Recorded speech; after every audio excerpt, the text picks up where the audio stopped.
Style of living में आपका स्वागत है। मैं हूं आदित्य और आप देख रहे हैं स्टाइल ऑफ लिविंग। गोरखपुर का नामकरण एक लंबी और महत्वपूर्ण ऐतिहासिक, धार्मिक और सांस्कृतिक प्रक्रिया का परिणाम है। इस शहर का नाम प्रमुख संत और योगी गोरखनाथ के नाम पर पड़ा है, जिनका भारतीय धार्मिक और आध्यात्मिक परंपराओं में एक विशिष्ट स्थान है। आइए इस नामकरण की प्रक्रिया को विस्तार से समझते हैं। गोरखनाथ और नाथ संप्रदाय। गोरखपुर का नामकरण सीधे तौर पर गोरखनाथ से जुड़ा हुआ है। गोरखनाथ एक महान संत और योगी थे, जिन्होंने नाथ संप्रदाय की स्थापना की थी। नाथ संप्रदाय एक महत्वपूर्ण धार्मिक संप्रदाय है जो योग और तंत्र की साधना पर आधारित है।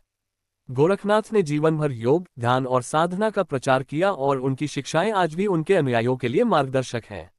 गोरखपुर का धार्मिक महत्व। गोरखनाथ के अनुयायियों की संख्या बहुत बड़ी थी और उनके प्रभाव के कारण इस क्षेत्र में उनकी शिक्षाओं का व्यापक प्रसार हुआ।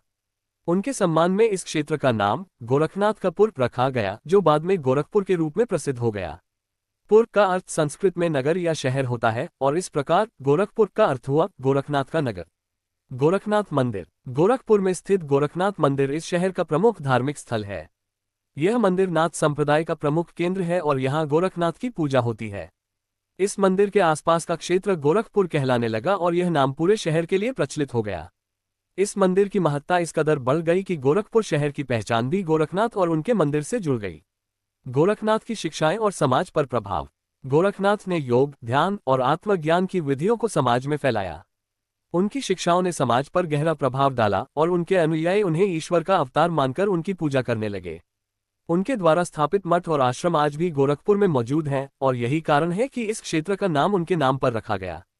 नामकरण की प्रक्रिया। गोरखनाथ के चमत्कारों और उनके द्वारा किए गए कार्यों की कथाएं इस क्षेत्र में बहुत प्रसिद्ध हैं।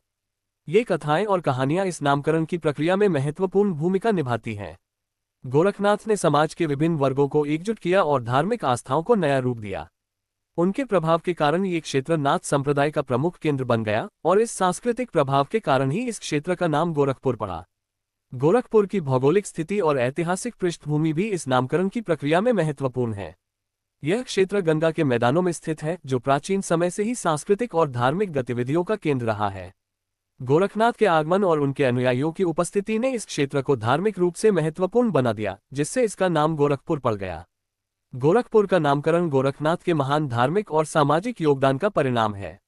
ये नाम न केवल गोरखनाथ की विरासत को सम्मान देता है, बल्कि इस क्षेत्र की धार्मिक और सांस्कृतिक धरोहर को भी दर्शाता है। गोरखपुर का नाम इस बात का प्रतीक है कि यह शहर गोरखनाथ की आध्यात्मिक शिक्षाओं और नाथ संप्रदाय के अनुयायियों का प्रमुख केंद्र रहा है, और यह नाम आज भी उस महान संत की याद दिलाता है, जिनका प्रभाव इस क्षेत्र पर अमिट है।